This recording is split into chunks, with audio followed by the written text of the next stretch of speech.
Hey everybody, tonight I got out my retro PC construction of the month or whatever. It's a Athlon 1000 slot A with, right now it has a Riva 128ZX, and I have a Vortex 2 card in there, sound card, which is a Turtle Beach Montego 2. I have a little camera feed of it running. There you go. It's on an Asus K7V-T motherboard, which supports Thunderbird, but I don't have any Thunderbird slot A CPUs. Not very interested in that. I have, I'd rather just use socket A for that. But so that's what's running here. Pretty exciting. I felt like messing around with the Riva 128 because it's kind of an interesting board, I think. It has interesting quirks, funny dithering that is kind of both ugly but nice at times, I guess. It's very noisy dithering. And it has mysterious fake per pixel mip mapping that doesn't work.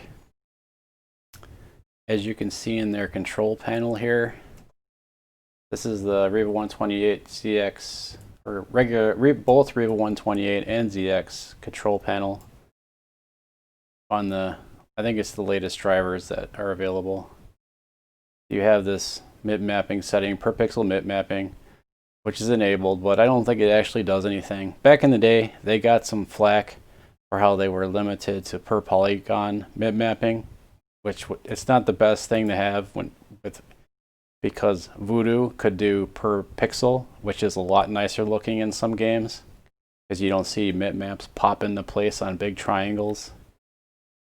But the Riva 128, I don't think it's capable of any per pixel mip mapping at all, even though they added it to the control panel. It's just kind of a bogus thing here. You can play with it. I tried some 3D Mark with it on and off and with generated mip maps, but there's no difference that I can see.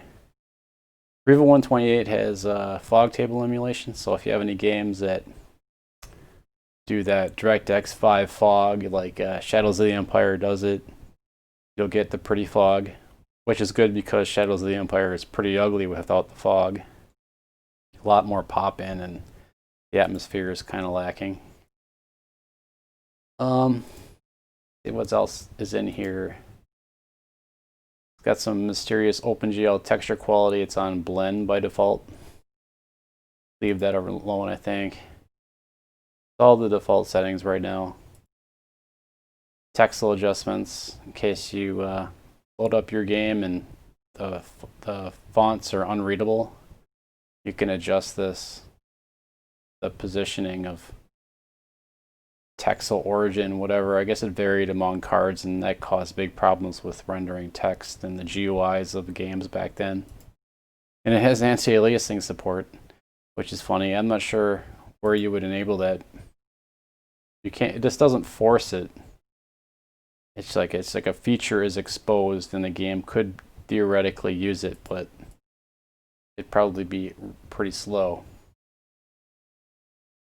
But it is enabled, I guess. There you go. I'm running 800 by 600 at 16-bit color because that's pretty much the best you're going to do with this card. I mean, it'll go up higher. I don't know what the max resolution is, but it can run 1024. This is the 128ZX with 8 mega RAM, which gets you a little bit more leeway with higher resolutions, but it doesn't really have the fill rate to push much more than 800 by 600, or you might actually want to run 640 by 480. It's about the same speed as a Voodoo 1. I have my Everest copy here running. You can see the system specs, I guess. Athlon 1000 Pluto K7V-T. It's running PC 100. I think the BIOS reset, it should be running at 133, but whatever.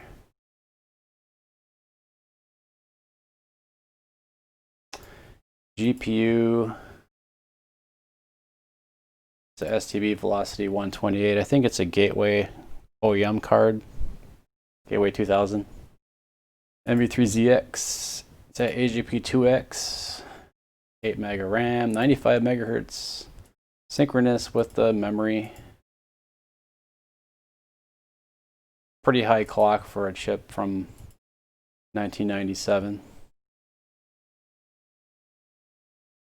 And it has full OpenGL support. It's a little quirky, as you'll see with Half-Life. This doesn't look quite right. As far as I understand, the RIVA 128 also has problems with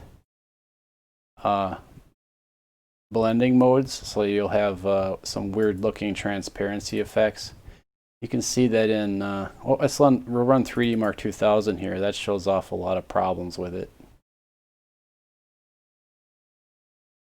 Maybe I'll run 3D Mark 99 too, considering I have it loaded up already. Well, let's check out this one first.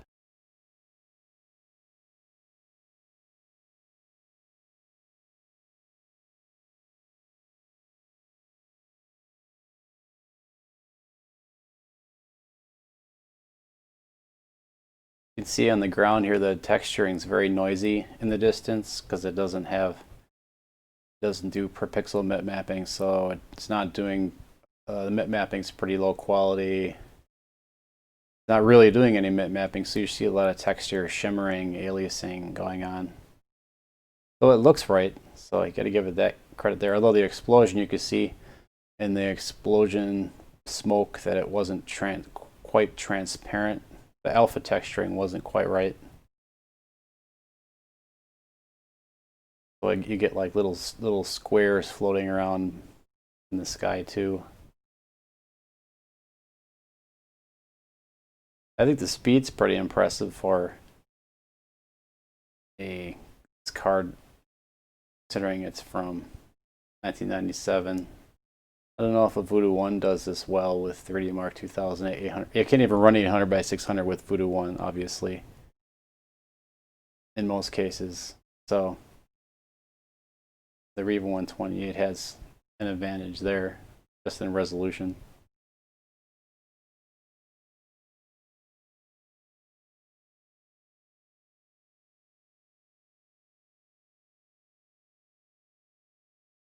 Voodoo would be, it would look blurrier because the Voodoo has the Ramdeck filtering, the high dithering, which is kind of a subjective thing because, you know, do you want a more blurry image without any 16-bit color dithering artifacts, or do you want a sharper picture and see the dithering artifacts?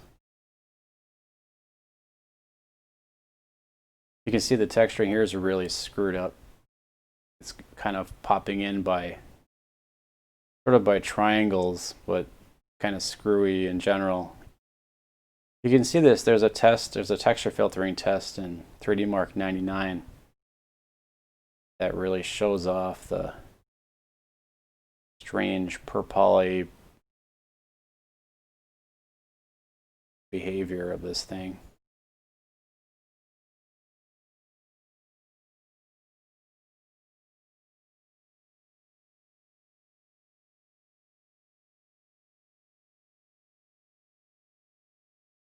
I suppose the best games you would run on here would be like, they're, I guess, ideal, not really best. What does that mean? If you were to run games on a RIVA 128 for playing, actually enjoying them, it would be like DirectX 5 and 6 stuff, or in OpenGL, like Quake 2. Quake 1 and Quake 2 run pretty well on it. I'll run some Quake 2 eventually here. And DirectX 5 stuff like Shadows of the Empire and Jedi Knight, those run pretty well. System Shock 2 runs pretty well. I'll give that a run. Oh, I think it just crashed. Well, never mind that one, I guess. Let's go to 3D Mark 99. Oops, let me reset this. I was playing around with settings.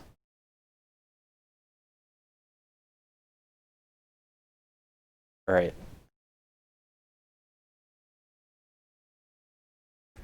Yeah, this is pretty good and it runs fast, except the lighting is a little weird. But the sky isn't rendered right, I think, so the sky is too dark.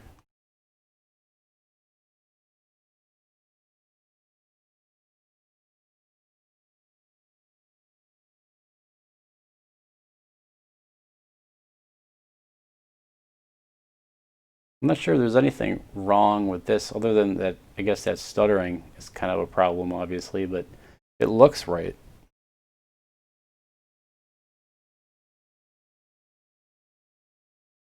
Maybe it has something to do with blending there with the transparent window segments.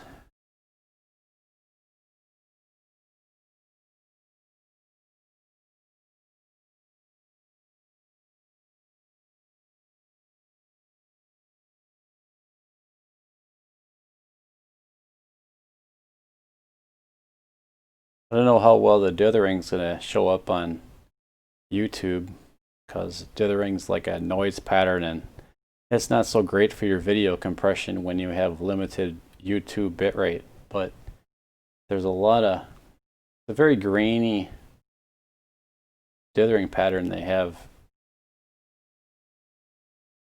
and you can see there's like little tiles of it.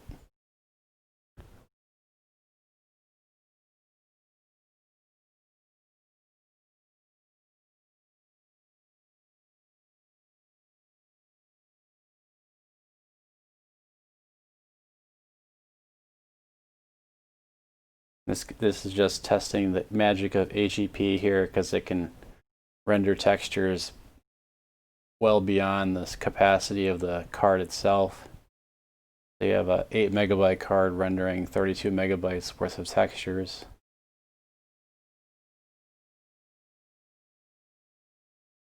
If it was a PCI card, this is what everything would look like beyond its local memory capacity. Very slow.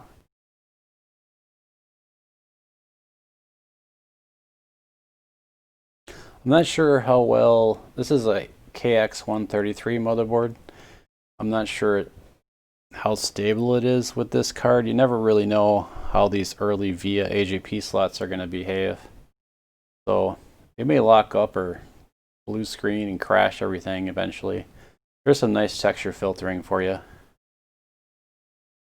Like, what is it doing?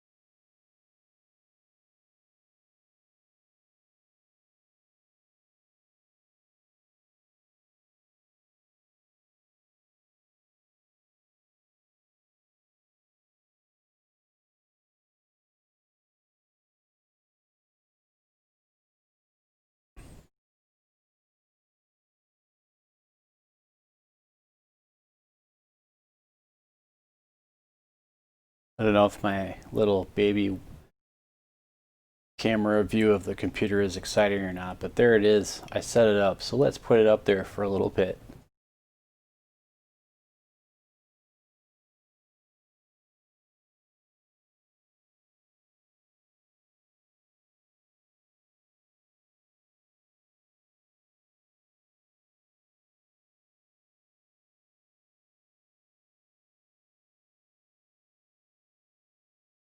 The memory in there is crucial PC133 CAS2 stuff that I have had for I've had forever. I've had it for like since I bought it new back in like, I don't know, 1999 or 2000 or something. Pretty rock solid stuff at PC133 CAS2 222.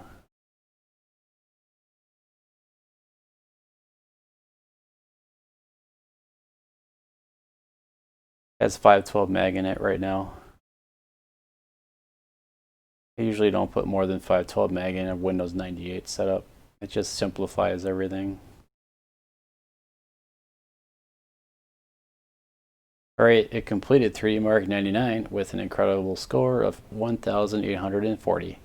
Let's see what, well, how you get the details in this thing. Oh, uh-oh. Thing might need a reboot. We'll see. I don't remember how to see the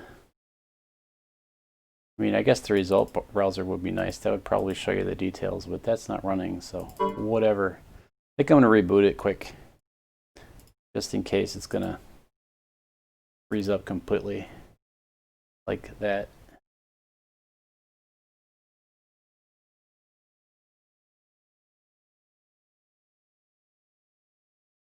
I've been running a variety of things on it, so who knows what's going on.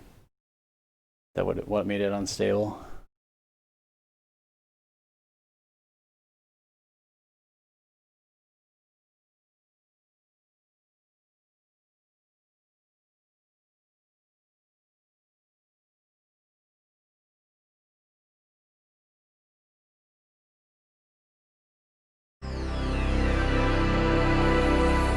All right, let's try some Quake 2.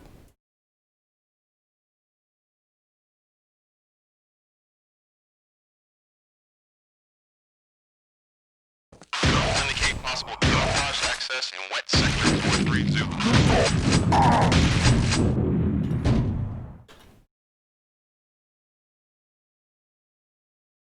All pods launched. So we have, what do we have going on here?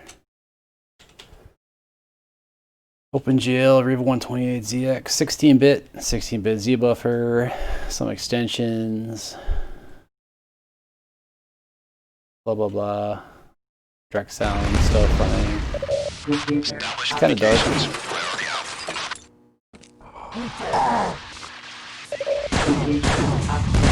Quake 2 really looks pretty decent, aside from the texturing being very noisy because it doesn't really have the mip mapping that you want to have with a modern game.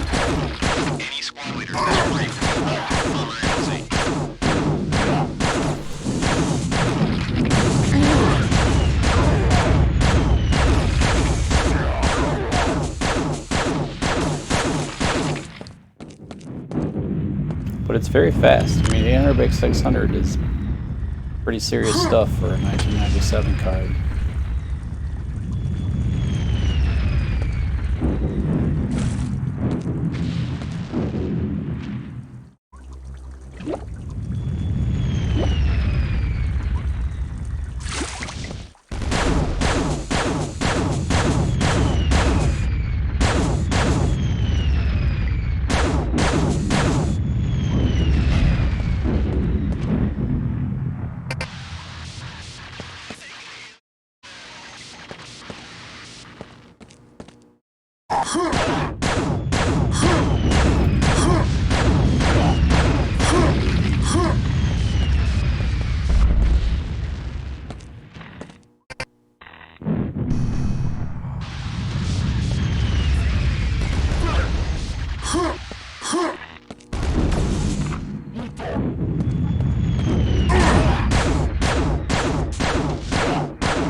Though I suppose the fact that it's running on 1000 megahertz Apple gives it, you know, might warp the perception of it because it'd be more likely to be running on like a Pentium 2 266 or something. That would be period appropriate. So it's certainly not limited by the CPU here.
camouflage access in wet sector 432. Computer updated. Okay. All right, let's go on to let's do Half-Life. Half-Life is kind of fugly looking on here.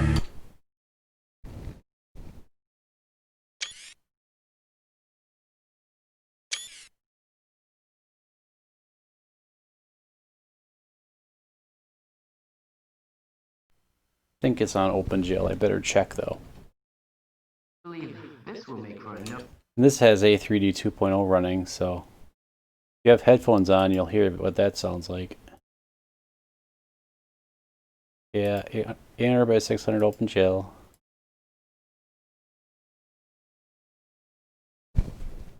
This is Half-Life Game of the Year edition. Good morning, and welcome to the Black Mesa Transit System. Off the CD-ROM. This automated train is provided for the security and convenience of the Black Mesa Research Facility personnel. Really, The maybe time very is fugly. I'm not sure if it's, 47 a.m. there's something with these Current drivers oxide and this temperatures, version, maybe. I don't know. 93 But this is what it looks like with if an you estimated install high of Half-Life Game of the Year edition 105. and run The it Black Mesa on compound is the Riva maintained at a pleasant 128 68 337 degrees at all drivers. times. And it looks the same in direct 3D mode. This train is inbound from Level 3 dormitories to Sector C test labs and control facilities. If your intended destination is a high security area beyond Sector C, you will need to return to the central transit hub in Area 9 and board a high security train. If you have not yet submitted your identity to the retinal clearance system, you must report to Black Mesa personnel for processing before you will be permitted into the high security branch of the transit system.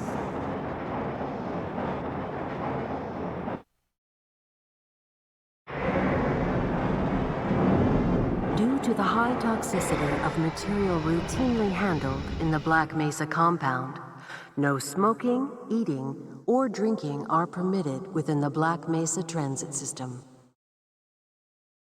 Please keep your limbs inside the train at all times. Do not attempt to open the doors until the train has come to a complete halt at the station platform. In the event of an emergency, passengers are to remain seated and await further instruction. If it is necessary to exit the train, disabled personnel should be evacuated first. Please stay away from electrified rails and proceed to an emergency station until assistance arrives.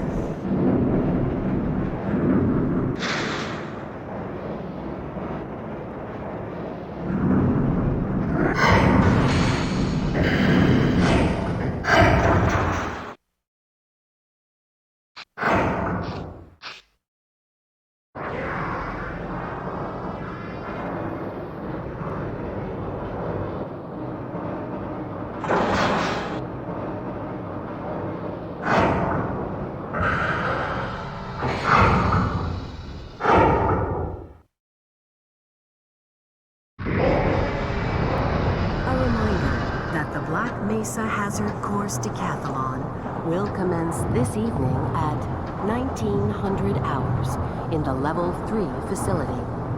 The semi-finals for high security personnel will be announced in a separate secure access transmission.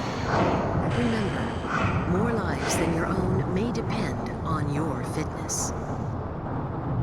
Do you have a friend or relative who would make a valuable addition to the Black Mesa team? Immediate openings are available in the areas of materials handling and low clearance security. Please contact Black Mesa personnel for further information. If you have an associate with a background in the areas of theoretical physics, biotechnology, or other high-tech disciplines, please contact our civilian recruitment division. The Black Mesa Research Facility is an equal opportunity employer.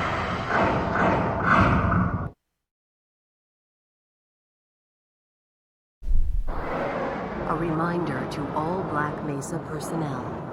Regular radiation and biohazard screenings are a requirement of continued employment in the Black Mesa Research Facility. Missing a scheduled urinalysis or radiation checkup is grounds for immediate termination. If you feel you have been exposed to radioactive or other hazardous materials in the course of your duties, contact your radiation safety officer immediately. Work safe. Work smart. Your future depends on it. Now arriving at Sector C test labs and control facilities.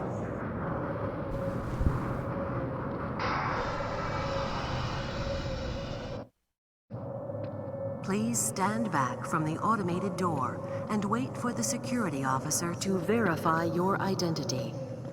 Before exiting the train, be sure to check your area for personal belongings.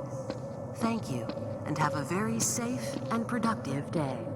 Good morning, Mr. Freeman. Looks like you're running late.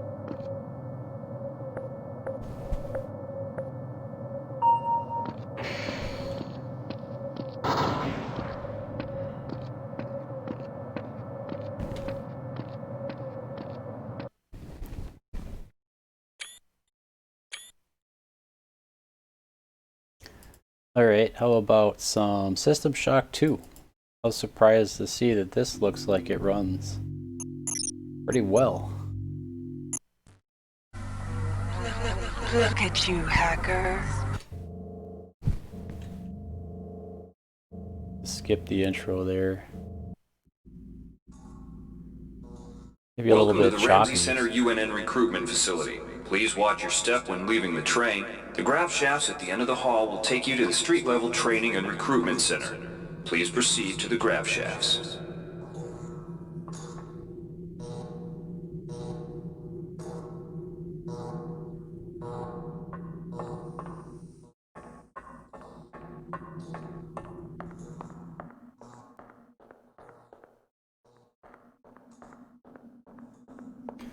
Extremely noisy textures on the floor, of course, with this card.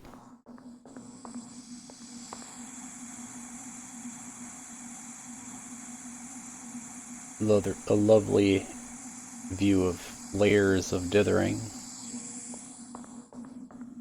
Step into the grav shafts to proceed to the street-level recruitment.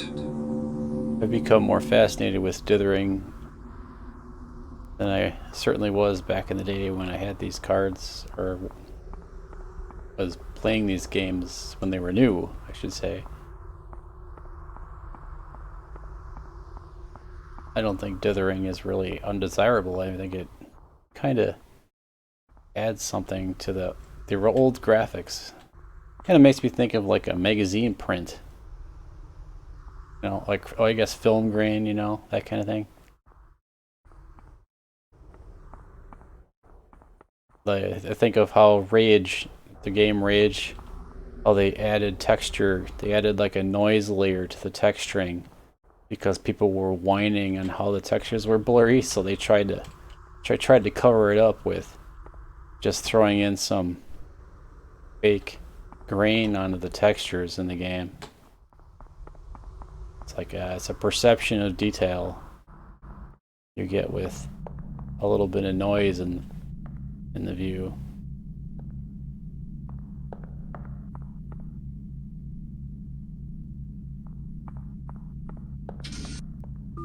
To pick up, welcome trainee. While you're in our virtual training courses, we provide you with a simulated cyber interface. This training interface is identical to an actual military-grade cyber interface. Now, let's try it out. Move the mouse. See how it changes where you look? That means you're in shoot mode. Yeah, Hit the that's how I tab got key. here. I think I already figured This that puts out. you in use mode. I where you had to can do use the your mouse looking to interact around with to items in the proceed world. here, friend. Open your primary MFD, or multifunction display, by clicking on the MFD button near the bottom of the screen.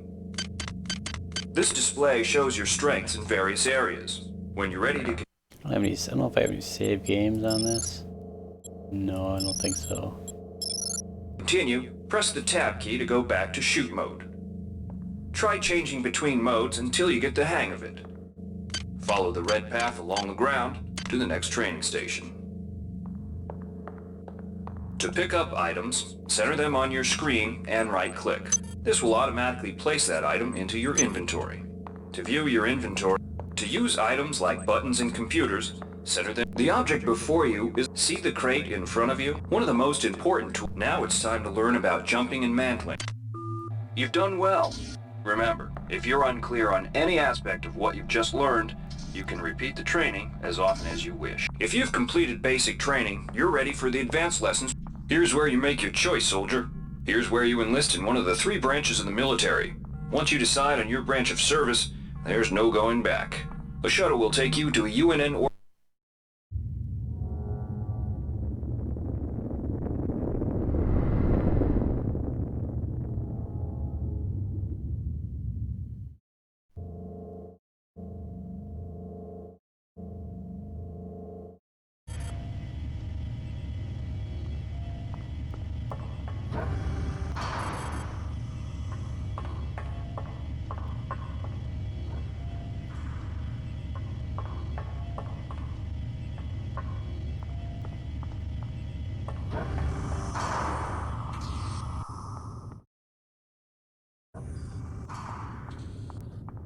Welcome aboard the space station Chesapeake Bay, sailor.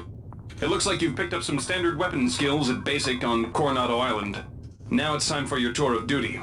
Your tour will consist of 4 postings over 4 years. In this man's Navy, you're given a choice of 3 different postings.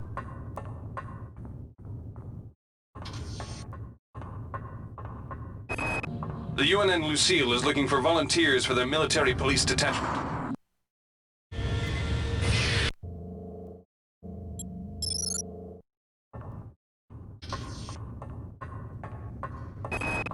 The UNN Pierce is ferrying liberated political prisoners back home from their detention.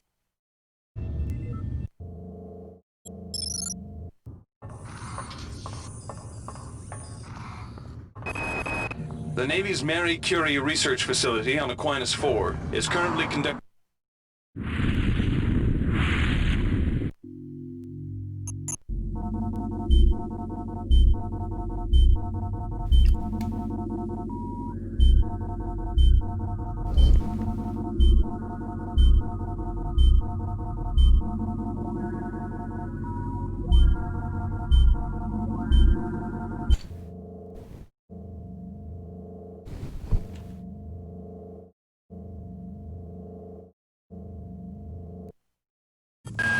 Watch out.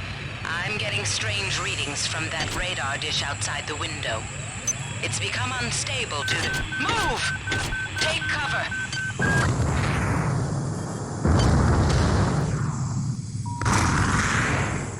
Critical decompression hazard in the cryo recovery suite. Evacuate immediately.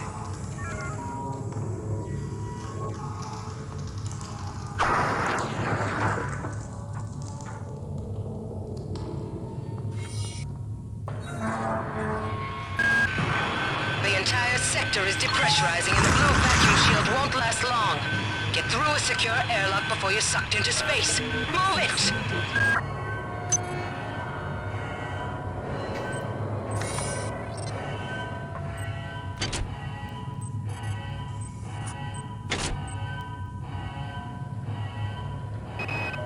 Great.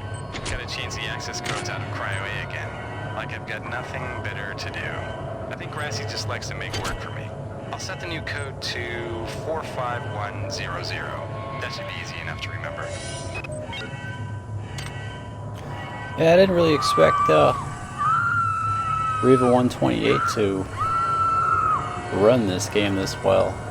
It actually looks, I think it looks really good. Looks a lot better than Half Life did. It looks like, I think it looks perfect, honestly. And the dithering, it looks kind of, it gives it an interesting grainy look that's kind of beneficial, I think. Kind of like it. I don't know if I remember how to crouch now. Oh, might have to look up. Oh, there we go. Okay. It's been a while since I played this. Warning. Decompression event imminent. Please move immediately to cryo recovery B. Decompression event imminent.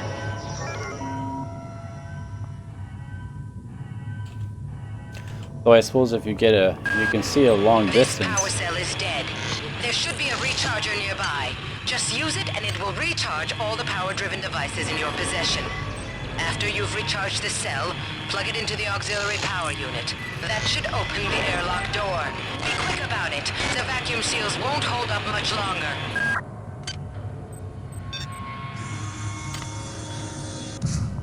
You can see a long distance. Get out before the whole area depressurized. I've just uploaded you some cybernetic modules. You can use them to upgrade your cybernetic rig at the upgrade units in this area. There are 4 types of units in the next room. 1 for each subsystem of your cybernetic gear. Stats, psi, weapons, and tech. But use the modules carefully. They're hard to come by. Thanks, fake Shodan lady.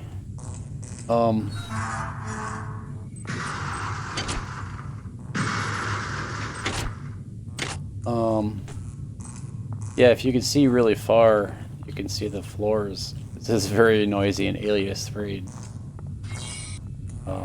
ugly looking. So that's, I guess that's kind of nasty.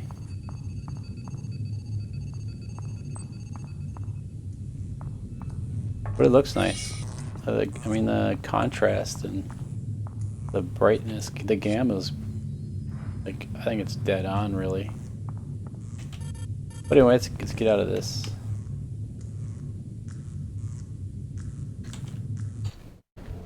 And let me see if I can figure out anything else. Yeah, I could try Quake 3.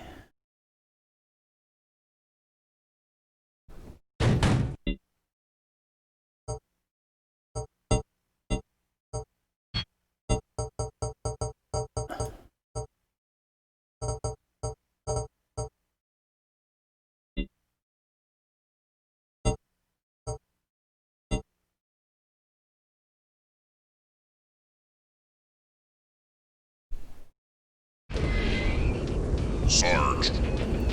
It's Quake 3. Quake 3 doesn't look too terrible. It's sort of playable if you're okay with like 20 to 30 frames per second.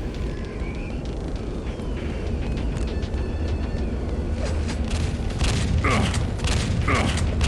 have taken the lead.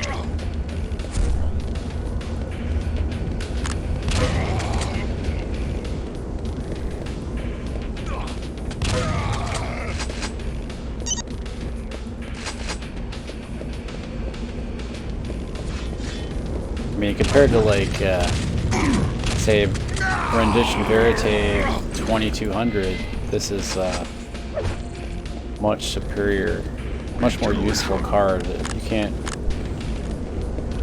really play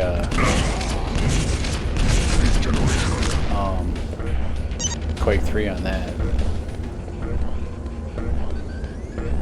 And this doesn't really, I don't think you can't really run Unreal on here. Direct 3D renderer will give you some errors. I don't know if there's a workaround with OpenGL, but Unreal's OpenGL is not really what you want to use anyway. Although, I mean, really for Unreal you just want to have Glide available. Less results. But Direct 3D is not terrible, but I'm pretty sure it doesn't work with this card. I suppose I can give that a try. See what happens there. See if it loads. Let's see.